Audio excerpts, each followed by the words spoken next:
নমস্কার বন্ধুরা, উর্মি মাস্তি এন্ড রেসিপির চ্যানেলে আবারও আপনাদের অনেক অনেক স্বাগত জানাই। আজ আপনাদেরকে বানিয়ে দেখাবো কয়েক টুকরো চিকেন ও অল্প কিছু সবজি দিয়ে দারুণ টেস্টি একটি রেসিপি, যা ছোট থেকে বড় সবাই খুব পছন্দ করবে।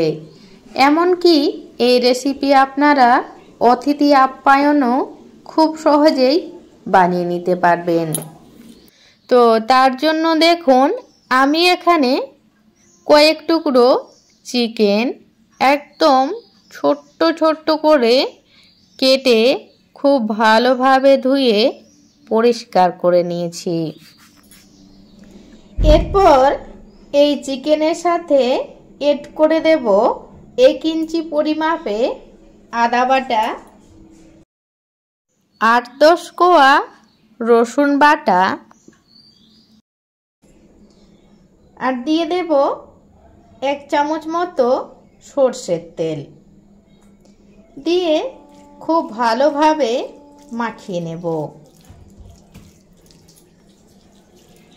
আদা রসুন আর সরষের তেল দিয়ে চিকেন খুব ভালোভাবে মাখিয়ে নিয়েছি। আর সাথে দেখুন, এখানে কিছু সবজি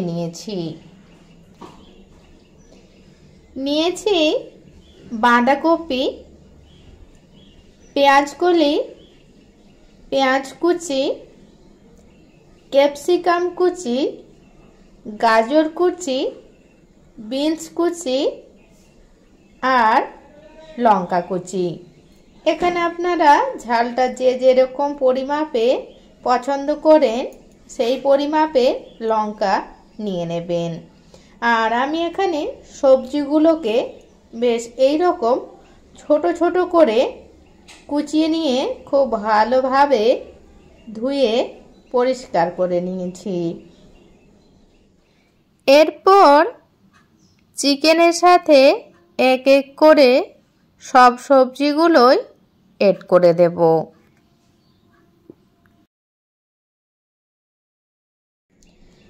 সব সবজিগুলো চিকেনের সাথে এড করে দিয়েছি।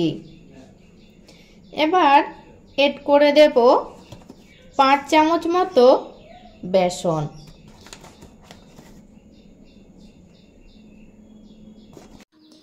আর সাথেই এড করে দেব 1.5 চামচ মতো কর্নফ্লাওয়ার।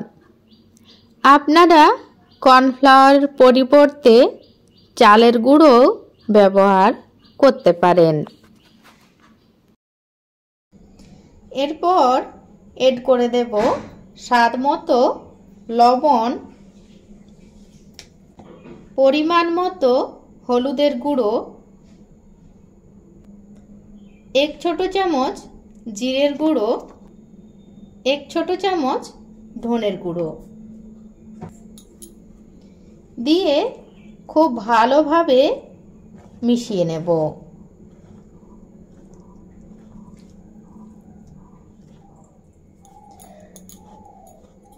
সব উপকরণগুলো খুব ভালোভাবে মিশিয়ে নিয়েছি।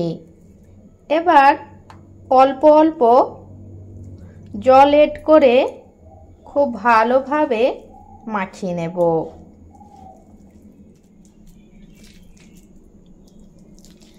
আর এই যে দেখুন, সব উপকরণগুলো আমি খুব ভালোভাবে মাখিয়ে নিয়েছি। আর দেখুন, এখানে কিন্তু বেসন ওই মাত্র 5 চামচই ব্যবহার করেছি। আর মাখানোটা বেশ এইরকম রেখেছি। আপনারা দেখেই হয়তো বুঝতে পারছেন। এরপর এই ভেজ চিকেন পকোড়াগুলো ভেজে নেব। তার জন্য আগে থেকেই রিফাইন্ড অয়েল খুব ভালো মতো গরম করে নিয়েছি। এবার ফ্লেমটা লো করে দেব। আর এই মিশ্রণটা থেকে অল্প অল্প মিশ্রণ নিয়ে এই রকম গোল গোল করে পকোড়াগুলো ভেজে নেব। গোল গোল করে পকোড়াগুলো ভেজে নেওয়ার কারণ আছে, সেটা আপনাদেরকে আমি পরে বলবো। আপনারা শেষ পর্যন্ত দেখতে থাকুন, দেখলেই বুঝতে পারবেন। তো দেখুন, এখানে আমার যতগুলো ধরেছে আমি দিয়ে দিয়েছি। এবার এক পিঠটা ভালোভাবে হয়ে যাওয়া পর্যন্ত অপেক্ষা করব। পকোড়াগুলোর এক পিঠ ভালোভাবে ভাজা হয়ে গেলে অপর পিঠটা উল্টে পাল্টে ভেজে নেব। আর ফ্লেমটা কিন্তু অবশ্যই লো টু মিডিয়াম ফ্লেমে রাখব। আর আমি এই পকোড়াগুলো এখন পুরোপুরি ভাজবো না, 90% মতো ভেজে নেব। তো দেখুন, পকোড়াগুলো আমি 90% মতো ভেজে নিয়েছি। এবার তুলে নেব। আর বাকি 10% কিভাবে ভাজবো সেটা দেখতে থাকুন, দেখলেই বুঝতে পারবেন।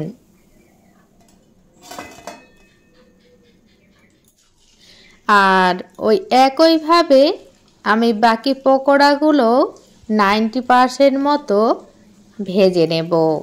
বন্ধুরা, আপনারা তো অনেকেই অনেক রকমভাবে পকোড়া বানিয়ে খেয়েছেন। একবার এইভাবে ভেজ চিকেন পকোড়া বানিয়ে খেয়ে দেখবেন।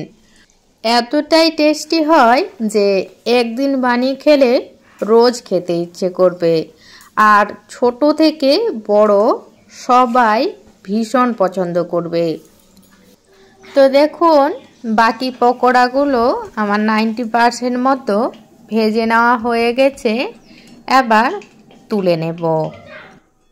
আর আগে যে পকোড়াগুলো আমি ভেজে তুলে রেখেছিলাম সেগুলো এখন ঠান্ডা হয়ে গেছে।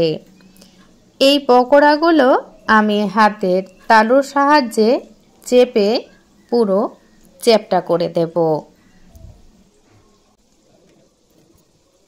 আর বাকি যে 10% ভাজা বাকি আছে সেটা আমি হাই ফ্লেমে রেখে ভেজে নেব।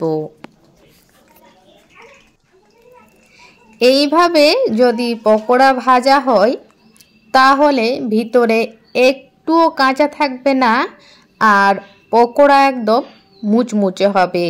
কোনো রকম বেকিং সোডা বা বেকিং পাউডার, চাল গুঁড়ো ছাড়াই।